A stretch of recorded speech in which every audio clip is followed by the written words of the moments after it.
Hey guys, welcome to the Fab TCG YouTube channel. My name is Uhyoung, and today we'll be learning the basics of how to play the Wizard class. Currently, Flesh and Blood has 6 Wizard heroes. There's Kano, Blaze, Icelander, Acilio, Verdance, and the Emperor. Each of these Wizard heroes have their own unique mechanics and game plans, so this video is more about covering the basics of Wizard as a class rather than going into the specifics of each hero. To help you understand the Wizard class, today we'll cover Arcane Damage, Prevention, Amp, and Surge.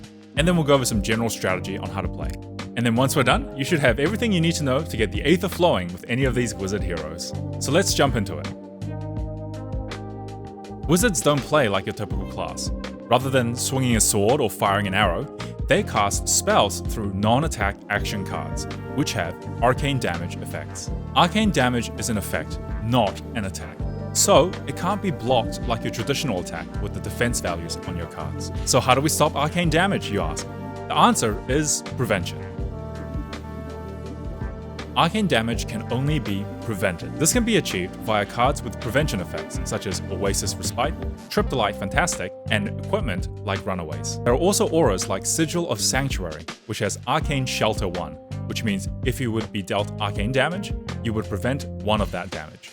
There are also equipment with Spell Void, such as the Spellfray Equipment Suite. They allow you to destroy them to prevent Arcane Damage. Finally, what's more common to see in constructed formats is equipment with Arcane Barrier. Arcane Barrier lets you pay resources to prevent Arcane Damage.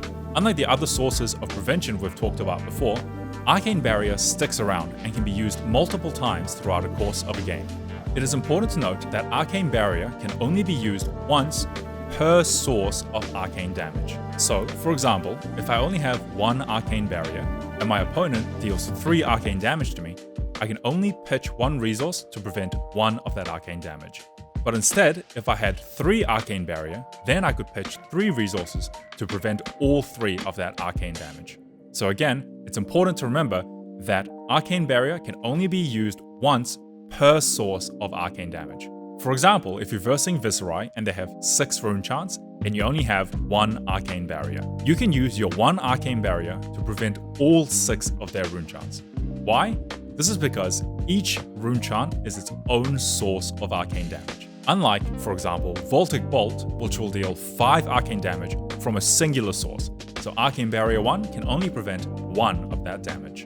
You might also hear the term AB being thrown around a lot. For example, I'm running 3 AB. It's just a quick way to say that you are running 3 Arcane Barrier. So as a Wizard player, how do you get past all this Arcane Barrier and prevention effects? The answer is AMP. AMP is a keyword that can be found on Wizard action cards, their weapons, and some of their equipment. AMP says the next time you would deal Arcane Damage, deal that much plus what the AMP value is. For example, if you play a red Exploding Aether, which is AMP 3, and then you play a red Aether Quickening, which deals 4 Arcane Damage, you will deal a total of 7 Arcane Damage. It's typical for people playing into Wizards to run roughly around 3 AB, so dealing something like 7 Arcane Damage is a way to get past that prevention. So AMP is a good way to get past your opponent's Arcane Barrier defenses, because they usually won't have enough Arcane Barrier to prevent the big numbers that you can present. Another upside of AMP is not only dealing more damage, but it'll help enable your Surge effects, which we'll get onto now. Surge effects are effects that are turned on when a card deals more than its base amount of Arcane Damage. As we see in our Aether Quickening example, if Aether Quickening deals more than its base damage, it will get Go Again. There are also many other cards with Surge effects, which give different advantages, such as gaining resources, drawing cards, and more. Wizards typically play a very calculated game plan, efficiently blocking and chipping away at their opponents until they're low enough to send in that final spell to end the game. However, it's important to note that each wizard has its own unique playstyle and strategy. So, it's now up to you to decide what kind of wizard you want to play. Do you want to go fast, casting a bunch of lightning spells in one turn to overwhelm your opponents? Consider playing Acilio.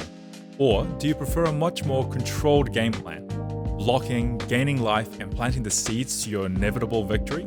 Consider Verdance. Or do you love math and just setting up for an unstoppable combo? Consider playing Kano.